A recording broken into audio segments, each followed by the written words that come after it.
मिर्जा की रिपोर्ट। हमें उम्मीद थी कि इस बजट में शिक्षा को लेकर विशेषकर राजस्थान के आदिवासी बाहुल्य क्षेत्र के लिए विशेष पैकेज आएगा, लेकिन ऐसा कुछ हुआ नहीं है। आज देखा राजस्थान के बजट में भी एक ऊंट के मुंह में जीरा वाली बात करके अतिश्री करने का काम किया है। हमें गर्व है इस बात का, लेकिन बिरसा मुंडा कौन थे?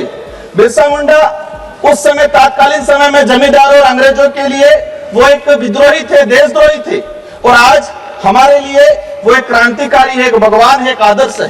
वो जल जंगल जमीन की लड़ाई लड़ते थे, वही आज का हिड़मा आज के परिप्रेक्ष्य में आपकी नजर में वो नक्सलवादी है, लेकिन हो सकता है कि भविष्य में के आने वाली पीढ़ी के लिए वो बिरसा के रूप में जाना जाए।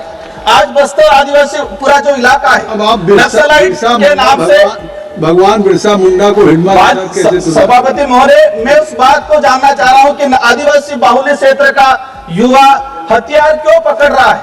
हमें कलम कागज को पकड़ाने की जरूरत थी, लेकिन वो हथियार पकड़ रहा है। मैं आपको बताना चाहूंगा कि हम कह रहे हैं, सरकार कह रही है, हम भी चाहते हैं, और मैं सदन से अपील करना चाहता हूं उस क्षेत्र के आदिवासी युवाओं को कि जल जंगल जमीन की लड़ाई आपको कलम और कागज से लड़ने की जरूरत है, हथियार उठाने की जरूरत नहीं है। ये समय अलग आया है। मैं बताना चाहूंगा कि जो नक्सलाइट उन्मूलन के नाम से कांग्रेस सरकार ने भी सलमा जुड़ोम करके अभियान चलाया, 2005 से लगा के 2011 तक चलाया। उस समय क्या हुआ? खूनी संघर्ष हुआ, एक खूनी खेल खेला गया सरकार के द्वारा। 500 आदिवासी नक्सली के नाम से मारे गए। उस समय 800 से अधिक हमारे जवान शहीद हुए और 1500 से अधिक आम आदिवासी मारा गया और हजारों आदिवासी बहन बेटियों के साथ बलात्कार हुआ।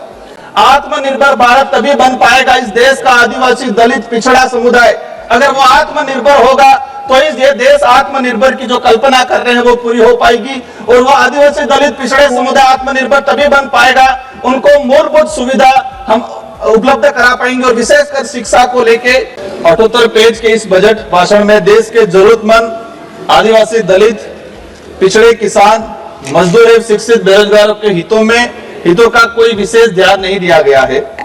डबल इंजन के इस बजट में जरूरतमंद लोगों की उपेक्षा की गई है। माननीय सभापति महोदय, मैं विशेषकर इस बजट पे शिक्षा को लेके और विशेषकर आदिवासी बाहुल्य क्षेत्र में शिक्षा जो संस्था है इनकी भौतिक जो सुविधाओं को लेके आज थी बड़ी, क्योंकि हमेशा राज्य सरकार कहती है कि केंद्र का विषय है, समग्र शिक्षा के तहत वहां से बजट आता है, केंद्र कहता है कि राज्य का विषय है। आज राजस्थान राज्य का भी बजट आया, दोनों बजटों को हमने देखा, लेकिन राजस्थान के अंदर शिक्षा व्यवस्था को लेके जो हालात हैं, वर्तमान राजस्थान में 2,80,000 स्कूलों के कमरे में बच्चे बैठने लायक नहीं है, 2 लाख से अधिक कक्षा जर्जर हैं। और इस वर्तमान सरकार ने 1500 प्राथमिक और उच्च प्राथमिक विद्यालय 3 से 4 किलोमीटर दूरी जो सीनियर स्कूल है उसमें मर्ज करने का काम करके बच्चों को शिक्षा से वंचित करने का काम किया है। 100 से अधिक स्कूलें बंद कर दी गई है और वर्तमान में टेंट के नीचे, पेड़ के नीचे और किराए के मकान में सरकारी विद्यालय चल रहे हैं। हमें उम्मीद थी कि इस बजट में शिक्षा को लेकर विशेषकर राजस्थान के आदिवासी बाहुल्य क्षेत्र के लिए विशेष पैकेज आएगा, लेकिन ऐसा कुछ हुआ नहीं है। आज देखा राजस्थान के बजट में भी एक ऊंट के मुंह में जीरा वाली बात करके अतिश्री करने का काम किया है। माननीय सभापति महोदय, वर्तमान समय के अंदर इस देश को हम कहते हैं कि आत्मनिर्भर भारत बनाना है। आत्मनिर्भर भारत तभी बन पाएगा इस देश का आदिवासी दलित पिछड़ा समुदाय अगर वो आत्मनिर्भर होगा तो ये देश आत्मनिर्भर की जो कल्पना कर रहे हैं वो पूरी हो पाएगी। और वो आदिवासी दलित पिछड़े समुदाय आत्मनिर्भर तभी बन पाएगा, उनको मूलभूत सुविधा हम उपलब्ध करा पाएंगे। और विशेषकर शिक्षा को लेके माननीय सभापति महोदय, आज 150वीं बिरसा मुंडा जयंती मनाई जा रही है, उसको राष्ट्रीय गौरव दिवस के रूप में मनाया जा रहा है। हमें गर्व है इस बात का, लेकिन बिरसा मुंडा कौन थे? बिरसा मुंडा उस समय तात्कालीन समय में जमींदार और अंग्रेजों के लिए वो एक विद्रोही थे, देशद्रोही थे, और आज हमारे लिए वो एक क्रांतिकारी है, एक भगवान है, एक आदर्श है। वो जल जंगल जमीन की लड़ाई लड़ते थे, वही आज का हिड़मा आज के परिप्रेक्ष्य में आपकी नजर में वो नक्सलवादी है, लेकिन हो सकता है कि भविष्य में के आने वाली पीढ़ी के लिए वो बिरसा के रूप में जाना जाए। आज बस्तर आदिवासी पूरा जो इलाका है नक्सलाइट के नाम से भगवान बिरसा मुंडा को सभापति महोदय, मैं उस बात को जानना चाह रहा हूँ कि आदिवासी बाहुल्य क्षेत्र का युवा हथियार क्यों पकड़ रहा है? हमें कलम कागज को पकड़ाने की जरूरत थी, लेकिन वो हथियार पकड़ रहा है। मैं आपको बताना चाहूंगा कि हम कह रहे हैं, सरकार कह रही है, हम भी चाहते हैं, और मैं सदन से अपील करना चाहता हूं उस क्षेत्र के आदिवासी युवाओं को कि जल जंगल जमीन की लड़ाई आपको कलम और कागज से लड़ने की जरूरत है, हथियार उठाने की जरूरत नहीं है। ये समय अलग आया है। मैं बताना चाहूंगा कि जो नक्सलाइट उन्मूलन के नाम से कांग्रेस सरकार ने भी सलमा जुड़ोम करके अभियान चलाया, 2005 से लगा के 2011 तक चलाया। उस समय क्या हुआ, खूनी संघर्ष हुआ, एक खूनी खेल खेला गया सरकार के द्वारा। 500 आदिवासी नक्सली के नाम से मारे गए। उस समय 800 से अधिक हमारे जवान शहीद हुए और 1500 से अधिक आम आदिवासी मारा गया और हजारों आदिवासी बहन बेटियों के साथ बलात्कार हुआ।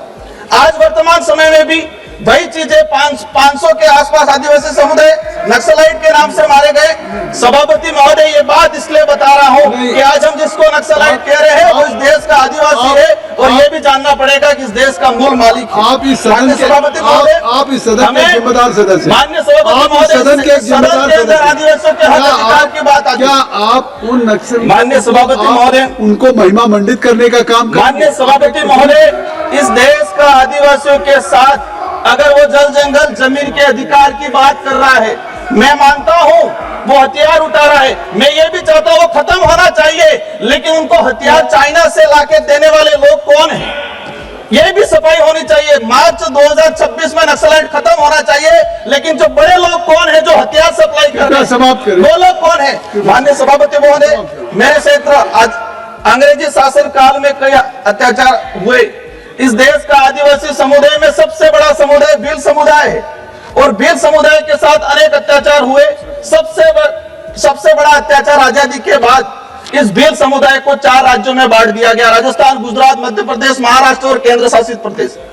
दूसरा सबसे बड़ा अत्याचार हुआ, ऐतिहासिक अन्याय हुआ 1966 में उस एरिया से माही नदी, और इस माही नदी को माननीय सभापति महोदय, मेरा समय 3 मिनट हुआ है, 1 मिनट लास्ट, 1 मिनट में अपनी बात, सभापति महोदय 1 मिनट में मेरी बात रखना चाहूंगा। मैं तो चाहता हूं कि माही और कड़ना जो बांध बने हुए, उन बांधों पे बृहद सिंचाई परियोजना करके बांसवाड़ा डूंगरपुर आदिवासी बाहुल्य क्षेत्र की जनता को लाभ पहुंचाया जाए। साथ ही सभापति महोदय, हमारी जो मांग है, हम चाहते हैं कि अच्छा एजुकेशन, अच्छा हेल्थ, सबसे पिछड़ा हुआ इलाका, एनीमिया, आज बच्चे कुपोषित हैं। क्यों कुपोषित है? हम कह रहे विकसित भारत, लेकिन इस देश के आदिवासियों के साथ अगर अन्याय नहीं होगा तो हमें इस देश को विकसित भारत की कल्पना पूरी नहीं हो सकती है। माननीय सभापति महोदय, अंतिम मेरी जो मांग है, मेरी मांग ये है कि रोजगार गारंटी को लेके बड़ा इशू चल रहा है वर्तमान में। 125 दिन करने की बात कर रहे हो, लेकिन पिछले 2 साल में 100 दिन कितने लोगों को दिए गए? ये सबसे दूसरे, वर्तमान में इस क्षेत्र के अंदर आज हम देख रहे हैं आंगनवाड़ी कार्यकर्ता के लिए मेरा अनुरोध है कि 4,500 के अंदर केंद्र सरकार जो दे रही है उससे घर नहीं चल सकता है, तो हमें कम से कम 10,000 रुपए उनको देना चाहिए। और साथ ही जो वर्तमान समय के अंदर जो स्कूलों के अंदर पोषाहार बनाने वाले जो महिलाएं हैं, उनको 1,000 रुपये दिया जा रहा है। 1,000 रुपये में कैसे घर चलेगा इनके लिए? तो इनके लिए मेरा सरकार से अनुरोध है कि सरकारी विद्यालय में पोषाहार बनाने वाले जो मजदूर हैं, जो महिलाएं हैं हमारी, उनको कम से कम 5 से 7,000 रुपये तक तनख्वाह दी जाए। साथ ही लखपति दीदी के नाम से इस देश की महिलाओं के साथ एक छलावा किया जा रहा है। माननीय सभापति महोदय, मेरा अंतिम मांग रही है, मैं अब कुछ नहीं बोलूंगा, भाषण आप हो सकता है किसी को दिक्कत हो जाए। मेरी मांग यही है मूल रूप से कि आदिवासी बाहुल्य क्षेत्र के अंदर शिक्षा व्यवस्था, स्वास्थ्य व्यवस्था पे सरकार विशेष ध्यान दे।